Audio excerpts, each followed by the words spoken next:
it's no different than like, I don't know, I guess to use this analogy, like some of the best songs that have ever been written are just the band in a room just jamming. Right? And all of a sudden, like somebody plays like a random riff, and then before you know it, you have like Enter Sandman. Like that's exactly how that song was written.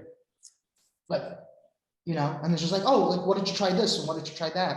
And it's like, so I come from the music business actually. I was trying for a lot of years to get into the music business. So I've always had the creative side, the artsy side in me, to try to uncover things that way and gone a little bit more of an organic way. But the fact of the matter is, in order to uncover anything like that, you need to put people in the same room together.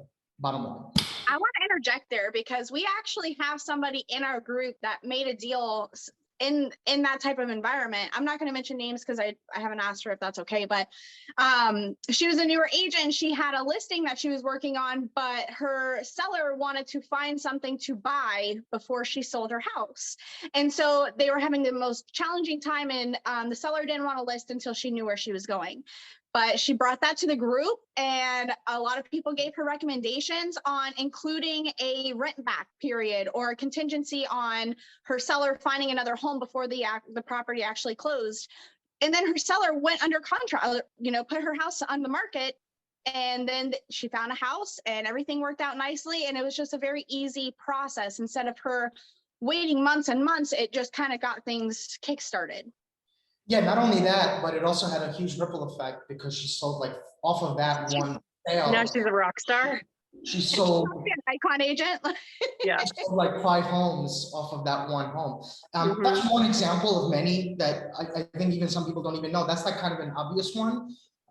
But there's, you guys, like some of you do it, but like I get hit up all the time. Like people through workplace will go, hey, something resonated with me on our last call. And it doesn't necessarily mean, doesn't even, oftentimes not even something that I said, it's something that someone else may have said.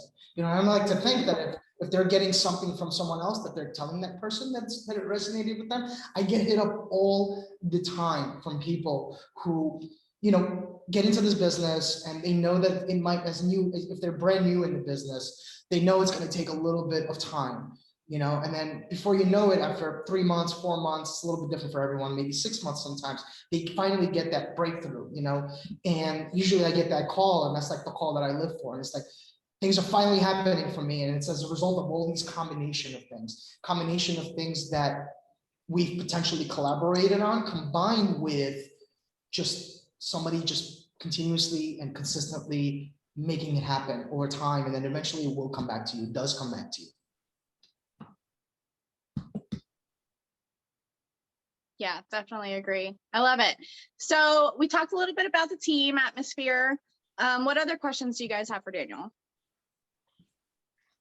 I think that Kristen has one. She's being a little shy today. It's the Daniel show today. So where do you see this going in the future? It's a good question. So that's a little bit of a tricky question because on one hand, I do have ideas and I do have a vision and I do have a plan. But on the other hand, I think all of us have been recently taught that sometimes looking too far ahead isn't necessarily the best thing. I don't know. There's aspects to this that I'm trying to not necessarily think about or plan too much. I feel like there's a lot of stuff going on organically. Like I mentioned earlier, where things are just sort of taking on a life of their own, I would be an idiot if I sort of interjected and said, no, don't go this way, go this way.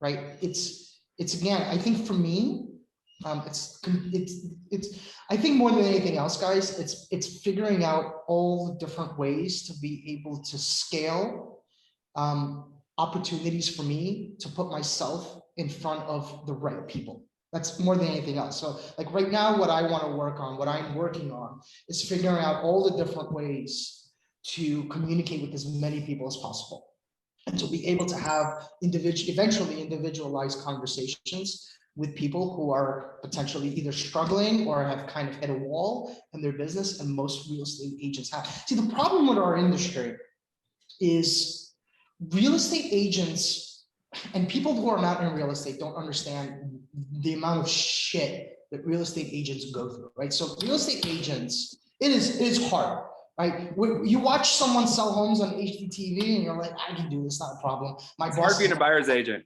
It's hard being an agent, period, right? From two standpoints. A, from a logistical standpoint, because you're always on. Right, you're always on. You're answering emails early in the morning. You're taking calls at night. When people are barbecuing on days like Memorial Day and Labor Day and Martin Luther King Day or whatever, you're working. It's your day to show houses. That includes weekends. So you're dealing with a lot of challenges. You're running around from a logistical standpoint, and then you're also eating a lot of shit. Right, you're dealing with that pissed off seller, that pissed off buyer constantly, somebody that's pissed off at you because you're trying to solicit business for them. Like, God forbid somebody's out there trying to make a living, you know? And so you're dealing with a lot of that side of it as well. And I think for most agents who are in that, that sort of wheel, when people look ahead and they're going, what is my life going to look like 5 years from now? It's a very idealistic view. It's not a realistic view. So nobody says to them, okay, well, where I'm at right now, and let's put myself, comparatively speaking, let's put myself based on where I'm at right now on that same road, and let's figure out where I am from 5 years from now. And when we have that imagination, we're all living in mansions and we're not working, and we're flying private planes, and it's just like, is that really your situation right now? Right? So most real estate agents are like, I'm willing to eat all this shit because I know, or I'm assuming, or I'm hoping that eventually I won't have to, and my life will get better. And my idealistic view of what my life is going to be 3 to 5 years from now is reality. And it's not for most, right? Because it's too idealistic and we're not honest with ourselves, And so for what happens to a lot of us real estate agents is we get to a point where it's like, I'm making an okay living, but I'm not anywhere close. We have this epiphany realization where I'm not even close to not having to eat shit anymore. It's not really worth it, and all of a sudden you're like, I'm running in place. And that was my realization, before I joined EXP. And that's what a lot of real estate agents go through. They go through this idea that their lives are going to get better and that eventually all this logistical challenges and all the emotional highs and lows are going to end up in that, where it's going to result in them living in their mansions and flying their private planes and traveling and doing whatever they want. And for most of us, it doesn't. I'd like to step in because you mentioned earlier when you first started, when you first came on, you said real estate entrepreneurs. Yes. And I think that's key because a lot of folks, not a lot, but there are plenty of people that get into this industry not understanding that you are going out and finding your own leads. You are running your own business. And do you think that's a challenge in the industry? I think that's a huge challenge in the industry because when you spend X amount of time in a 9-to-5 environment, you are then emotionally and psychologically conditioned a certain way. And again, a lot of people get into this industry for the wrong reasons. Like, our industry has been glamorized over the last 10, 15 years through. It's not that sexy. It's not that sexy, right? Like showing houses and closing deals, that's fun, but that's not the majority of what you're doing in terms of time spent. There's a lot of work that goes on between the lines that will never make for good TV, ever. But it's utterly crucial and necessary, right? No one shows you what it takes for someone to build a beautiful restaurant from scratch and get the clientele and get the right menu and so on and so forth. Nobody shows you what it takes to real estate business, So people get into this industry and they're like, I can sell houses, that's easy. But it's mine and I get to do it however I want. Yes, but most time they don't grow it into anything because they don't get out of that 9-to-5 predispositioned mentality, and we talk about mindset inside of the group all the time. Actually, we'll have an announcement soon about another value add that we're going to be offering in a few weeks, something that I'm working on behind the scenes right now. Always, Daniel. Always. It's always about bringing more stuff to you guys, but your mindset is the foundation of your entire being, right? So we talk about the importance of being action oriented and executing whatever your actions are in a consistent manner, but that all stems from your mindset.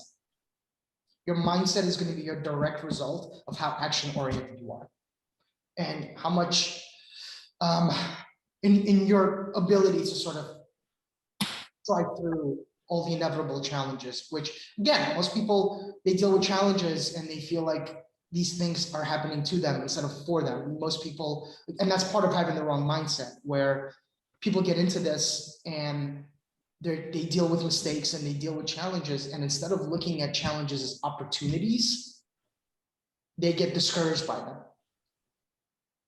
And they end up quitting. And that's a big, big problem. And that's a huge problem. And again, part of that also stems from the fact that people are just not honest with themselves. And they're not saying to themselves, am I doing everything I can to make it happen? If I don't feel like doing anything today, is it because I'm not motivated or just because I'm fucking lazy?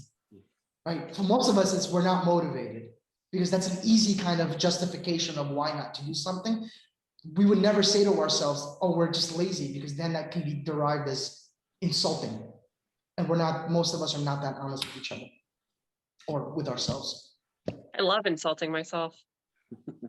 Well, I think, listen, I'm not gonna touch that, but I thought you'd like that one, Daniel. here's where that comes from. You know where that comes from? That comes from the fact that you have a much higher standard of living. So Yes. you're harder on yourself. Yeah. Right? So while everyone around you is telling you, hey, that song sounds great that you just wrote, you're like, it could be 50 times better. Right? That's a good thing long term. Absolutely. Failing forward, right? Absolutely. Name of the game. Failing On that forward. note, what time are we at?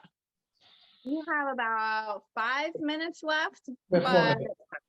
So We have Dan, one quickly, more? what would you tell a brand new agent who joins our group, newly licensed? What big piece, gold nugget would like to impart?